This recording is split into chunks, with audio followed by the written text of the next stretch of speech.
करोड़ों का मोटा पैकेज, काम के घंटे न के बराबर और उस पर बॉस भी ना हो, ऐसी नौकरी का सुख स्वर्ग के सुख से कम नहीं है। यूं कहें कि ऐसी नौकरी हर कोई करना चाहता है, लेकिन एक ऐसी ही नौकरी के लिए कैंडिडेट मिलना मुश्किल होता है। ये नौकरी है मिस्र के अलेक्जेंड्रिया बंदरगाह में फारोस नाम के द्वीप पर स्थित लाइट हाउस ऑफ अलेक्जेंड्रिया के कीपर की नौकरी। इस नौकरी के लिए सालाना सैलरी 30 करोड़ रुपए है। इस लाइट हाउस के कीपर का एक ही काम है कि उसे इस लाइट पर नजर रखना होती है कि यह लाइट कभी बंद ना हो, फिर चाहे दिन के 24 घंटे उसका जो मन करे वो करे। यानी कि जब मन करे सो जाओ, जब जागने का मन हो उठो और एंजॉय करो, फिशिंग करो, समुद्री नज़ारे देखो। बस एक बात का ध्यान रखना है कि लाइट हाउस की लाइट बंद ना होने पाए, यह लाइट हमेशा जलती रहे। फिर भी लोग इतने मोटे पैकेज वाली आरामदायक नौकरी करने की हिम्मत नहीं जुटा पाते हैं। इस नौकरी को दुनिया की सबसे कठिन नौकरी माना जाता है, क्योंकि यहाँ व्यक्ति को पूरे समय अकेले रहना होता है। ना उससे कोई बात करने वाला होता है और ना ही उसे इंसान नजर आते हैं। समुद्र के बीचों बीच बने इस लाइट हाउस को कई खतरनाक तूफान भी झेलने पड़ते हैं। कई बार तो समुद्री लहरें इतनी ऊंची उठती हैं कि लहरों से लाइट हाउस पूरी तरह ढक जाता है। इससे लाइट हाउस कीपर का जान जाने का खतरा भी बना रहता है।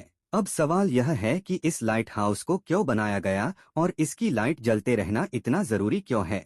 एक बार मशहूर सेलर नाविक कैप्टन मेरेसियस इस ओर से निकल रहे थे। इस इलाके में बड़ी बड़ी चट्टानें थीं, जो उन्हें रात के अंधेरे में तूफान के बीच दिखाई नहीं दी। इससे उनकी नाव उल्टी हो गई, कई क्रू मेंबर मारे गए, काफी नुकसान हुआ। कैप्टन मेरी को बहुत दूर जाकर जमीन मिली और वे मिस्र पहुंचे।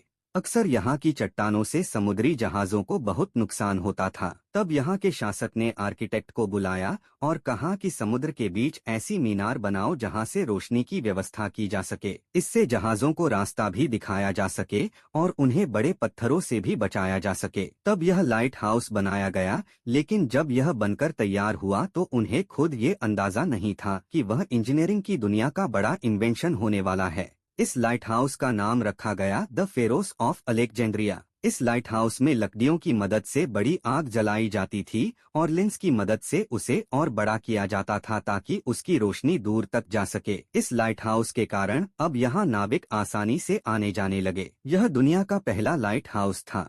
इसके बाद दुनिया भर में लाइट हाउस बने। पहले लाइट हाउस केवल समुद्री किनारों पर बनते थे, लेकिन बाद में पत्थरों वाली जगहों पर भी लाइट हाउस बनने लगे। साथ ही समय के साथ बिजली की खोज हुई और लाइट हाउस पर बिजली से रोशनी की जाने लगी।